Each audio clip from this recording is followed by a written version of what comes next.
दोस्तों, बादल गरज रहे हैं, बारिश हो रही है।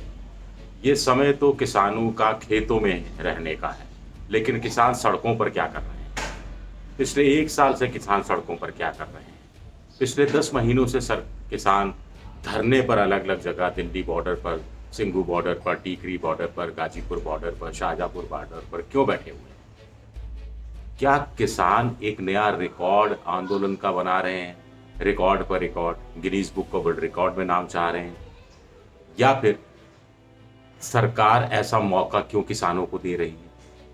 2 बातें पानी की तरह साफ है। किसानों का बंद भी हो गया, अब किसान आंदोलन किस तरफ जाएगा, ये कुछ तय नहीं, लेकिन 2 बातें पानी की तरह साफ है। एक, किसान अपना आंदोलन खत्म नहीं करने वाले, बिना कुछ हथेली में आए उठने वाले नहीं है। दूसरा, सरकार कृषि कानूनों को वापस लेने वाली नहीं है, लेकिन इन कृषि कानूनों पर अमल करने वाली भी नहीं है।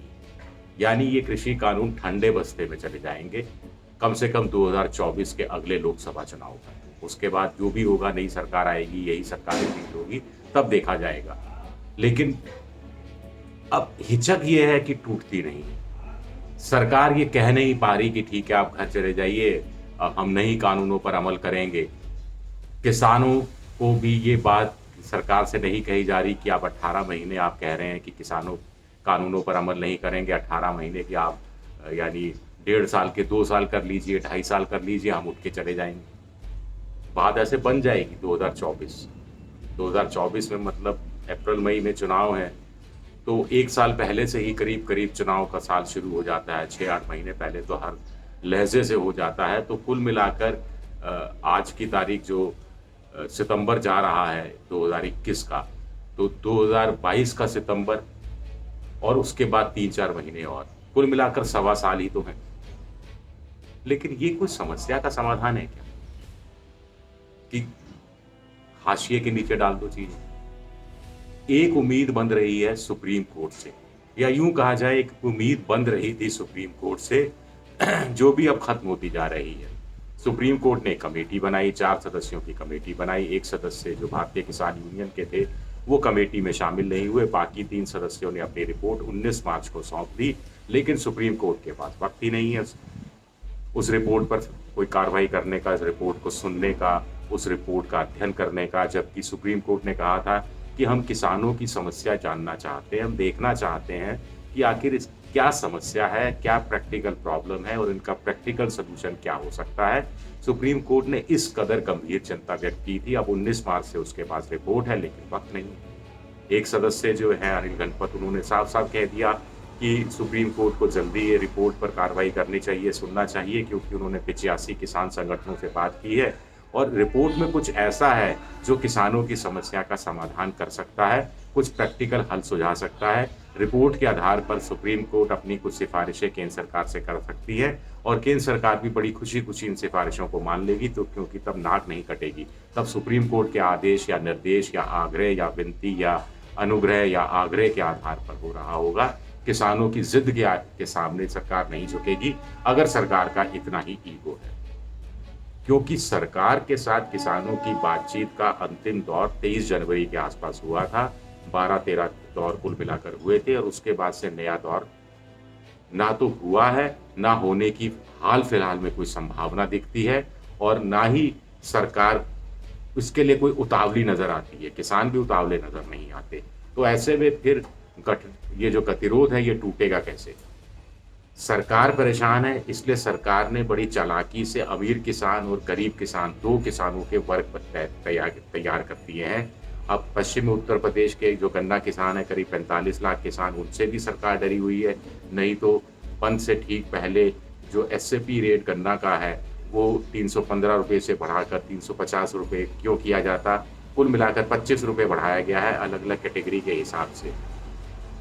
और सरकार ये क्यों कह रही है कि 45 लाख किसानों को फायदा होगा? सरकार क्यों कह रही है कि 4000 करोड़ का राजस्व अतिरिक्त रूप से उनको किसानों पर खर्च करना पड़ेगा? सरकार ये क्यों कह रही है कि उनके कार्यकाल में 1.5 लाख करोड़ रुपए से ज़्यादा गन्ना किसानों को गन्ना का भुगतान किया गया है, जबकि ऐसा किसी दूसरी सरकार ने नहीं किया है?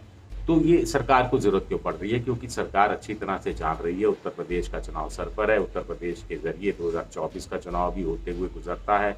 सरकार जानती है कि पश्चिमी उत्तर प्रदेश की 110 सीटों में से पिछली बार 88 सीटें बीजेपी को मिली थी, उससे पिछली बार सिर्फ 38 मिली थी और इन 88 सीटों के बल पर ही 403 में से 320-322 सीटें बीजेपी निकाल पाई थी। बीजेपी को पता है कि इस बार अगर पश्चिमी उत्तर प्रदेश का किसान रूठा तो ये 315-320 सीटों का जो सपना ही रह जाएगा और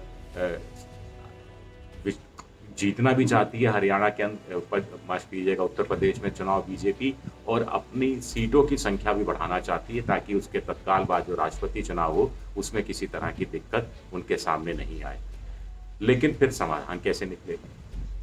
मुझे तो बार बार यही लगता है कि सुप्रीम कोर्ट इस गतिरोध को तोड़ सकता है, बशर्ते सुप्रीम कोर्ट के पास सरकार जाए। सरकार ने एक बार भी पिछले 6-8 महीने में एक बार भी सुप्रीम कोर्ट से आग्रह नहीं किया है कि माननीय जज साहब इस केस को सुनिए, वो रिपोर्ट आपके पास पड़ी है, हम भी चाहते हैं कि किसानों की समस्या का समाधान हो, तो जल्द सुनिए और जल्द किसी फैसले पर पहुंचने की हम लोग कोशिश करते हैं, आपके निर्देश जो भी हो। किसान संगठन भी नहीं गए हैं, तो फिर ये गतिरोध तोड़ने की जिम्मेदारी तो आखिर सरकार की बनती है, क्योंकि सरकार 3 कानून लेकर आई है।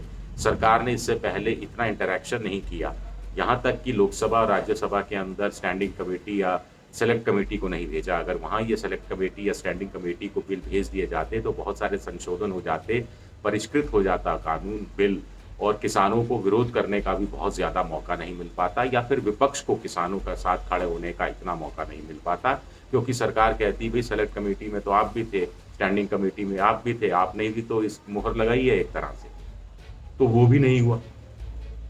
तो सरकार अंत में यही चीज, सरकार इन 3 कानूनों पर अमल नहीं करना वाली है, ये बात तय है, लेकिन इन 3 कानूनों को वापस लेने वाली भी नहीं है, ये बात भी करीब करीब तय है। और किसान भी खाली हाथ उठने वाले नहीं हैं, खाली हाथ वापस अपने गांव में जाने वाले नहीं हैं। अब किसान क्या ये ताकत बनेंगे, एक राजनीतिक ताकत बनेंगे, उत्तर प्रदेश के चुनाव में कुछ दिखाएंगे, वोट की चोट वाली जो बात कह रहे हैं वो चोट असर करेगी अगर चोट पड़ती है, पहली बात तो इस पर बहुत कुछ निर्भर करेगा। शुक्रिया, आप सबका शुक्रिया।